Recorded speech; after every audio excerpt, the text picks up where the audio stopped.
대통령 박근혜를 파면한다.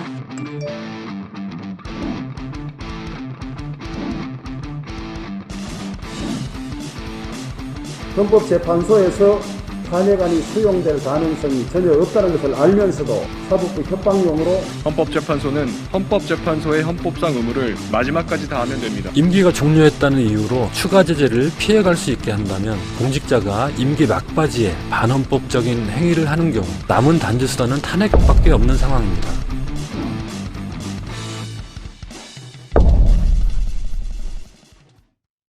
오늘은 임성근 부산구법 부장판사 탄핵에 대한 이야기를 해보려 합니다. 임 부장판사는 서울중앙지법 형사수석부장판사 시절에 세월호 7시간 의혹을 제기한 산케이신문 서울지국장 재판 등에 부당하게 개입한 혐의로 지난 4일 국회에서 탄핵소추를 당했습니다. 법관에 대한 탄핵소추는 헌정사상 처음이고 탄핵 사유도 중대한 것이라 관심이 모아지고 있는데요. 여기에 좀 특이한 상황이 겹치면서 궁금증을 낳고 있습니다. 임성근 부장판사의 임기가 2월 28일 종료되기 때문에 공직자 신분을 잃게 되는데 그래도 탄핵 결정이 가능하냐는 것입니다.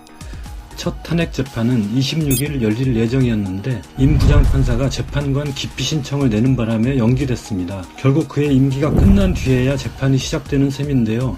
기피 신청을 낸 것도 이 점을 노린 게 아닌가 의심됩니다. 탄핵은 해당 공직자를 자리에서 쫓아내기 위한 것인데 이미 그만둬 버렸으니 재판에 실익이 있느냐는 의문입니다. 공교롭게도 얼마 전 퇴임한 트럼프 미국 대통령이 하나의 사례를 보여줬습니다. We will never give up. We will never concede. 트럼프 지지자들의 의회 난입 사태와 관련해 1월 13일 하원의회에서 내란선동 혐의로 트럼프 대통령의 탄핵소추안이 가결됐고 일주일 뒤 트럼프 대통령은 임기를 마쳤습니다. 미국은 우리 헌법재판소의 탄핵 심판에 해당하는 절차를 상원의회가 맡는데요. 이 절차는 트럼프 대통령의 퇴임 이후 시작됐습니다. 탄핵소추, 임기 종료, 탄핵 심판이라는 순서가 이번 임성근 부장판사의 경우와 똑같습니다. 그래서 미국에서도 이미 퇴임한 대통령이 탄핵 대상이 될 수 있는지가 주요 쟁점이 됐는데 상원의회는 가능하다고 결론지었습니다. 다만 유무죄 표결에서 가결 정족수를 채우지 못해 무죄 선고가 났습니다. 법학자들 사이에서도 법리적 논쟁이 벌어졌습니다. 탄핵 제도를 규정한 미국 헌법에 퇴임한 공직자도 탄핵 대상이 될 수 있는지에 관한 명확한 규정이 없기 때문입니다.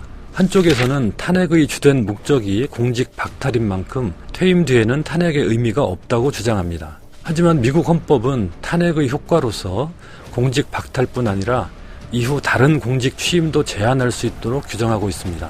탄핵당할 행위를 저지른 공직자라면 다른 공직도 맡을 수 없도록 해야 법질서와 사회를 보호할 수 있다는 주장이 나옵니다. 이것이 탄핵 제도를 만든 또 하나의 핵심 이유라는 것입니다. 한 법학자는 이런 비유를 합니다. 양떼를 돌보던 목동이 양을 훔친 경우 재판에서 유죄가 확인되면 그 양떼의 주인으로부터 해고될 뿐만 아니라 다른 양떼를 돌볼 자격도 박탈하는 법이 있다면 양을 훔친 목동이 재판받기 전에 즉시 해고됐다는 이유로 다른 양떼를 돌볼 기회를 주게 된다면 법의 취지에 어긋난다는 것입니다.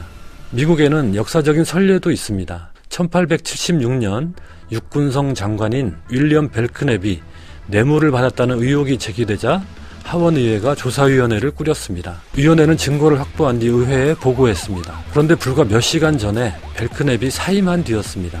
하원의회는 그래도 탄핵이 가능한지 논쟁을 벌인 끝에 만장일치로 탄핵 소추를 의결했고 상원도 탄핵 심판을 진행했습니다. 벨크냅의 경우는 탄핵 소추도 이루어지기 전에 사임했기 때문에 탄핵 절차가 개시되는 시점에서부터 아예 민간인 신분이었습니다. 이 점이 트럼프 대통령과 다른 점인데요.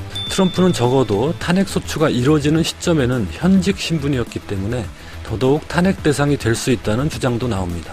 미국 의회 조사국은 이런 다양한 법리와 선례를 조사해서 퇴임한 공직자도 탄핵 대상이 될 수 있다는 보고서를 냈습니다. 탄핵의 의미는 한 개인의 공직을 박탈하는 데 그치지 않고 공직자가 어떤 행위를 해서는 안 되는지에 대한 헌법적 가치의 선언이라는 한 법학자의 지적도 소개가 되어 있습니다. 탄핵당한 개인의 운명보다 선언되는 메시지가 더 중요하다는 것입니다. 독일의 경우에는 연방헌법재판소법에 명문 규정을 두어서 이 문제를 간명하게 해결했습니다. 대통령 탄핵에 관한 규정에서 탄핵 절차의 개시와 진행은 대통령의 사임이나 임기 만료에 의하여 영향을 받지 않는다고 명시했습니다. 우리나라의 경우 미국처럼 퇴임한 공직자의 탄핵에 대한 명문 규정이 없지만 국회법을 보면 탄핵 소추가 된 공직자는 탄핵 심판이 진행되는 동안 사직하거나 해임할 수 없도록 하고 있습니다. 미리 공직을 그만둠으로써 탄핵 결정을 피하는 꼼수를 차단한 것인데요. 이런 규정에 비춰보더라도 탄핵 소추가 된 뒤 임기가 종료된 공직자도 탄핵 대상이 된다고 볼 여지가 크다고 할 것입니다. 헌법재판소가 탄핵 결정을 하면 해당 공직자는 파면됩니다. 파면된 공직자는 5년간 다른 공직에 취임할 수 없습니다. 법관의 경우 파면되면 변호사 개업도 5년간 제한됩니다. 임기가 종료했다는 이유로 이런 추가 제재를 피해갈 수 있게 한다면 공직자가 임기 막바지에 반헌법적인 행위를 하는 경우 속수무책이 될 것입니다. 헌법재판소가 이 쟁점에 대해 탄핵제도의 본질에 걸맞은 합리적인 판단을 내리길 바랍니다.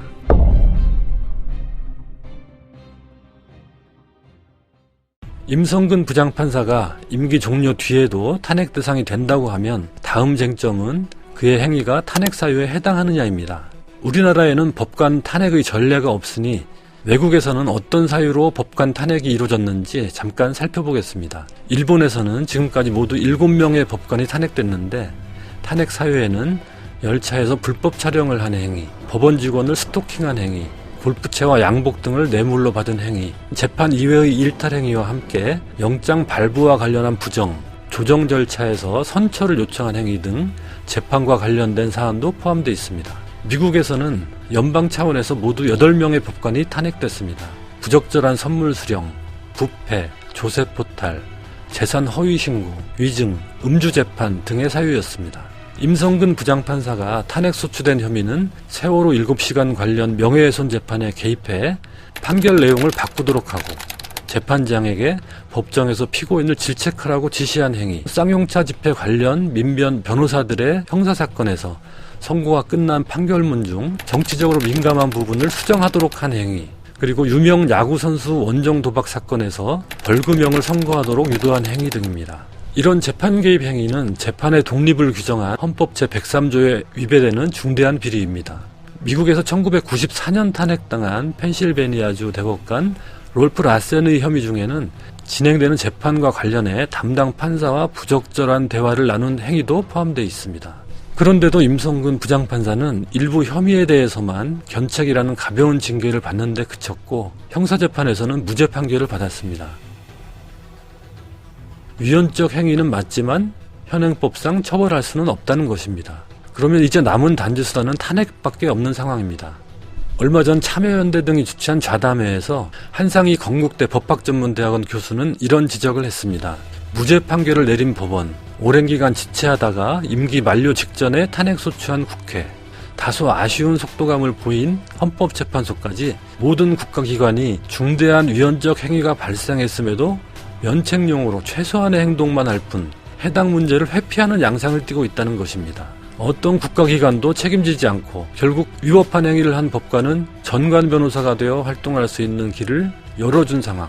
이렇게 헌법이 사실상 중단되는 이런 상황에 대해서 누가 책임을 져야 될 것인지 여기에 답할 수 있는 주체는 이제 헌법재판소밖에 없습니다. 임성근 부장판사에 대한 헌재의 탄핵 심판은 사법 독립과 공정한 재판이라는 헌법적 가치를 지키는 마지노선인 셈입니다. 헌재가 어떤 결론을 내릴지 모두 눈을 크게 뜨고 지켜봐야겠습니다.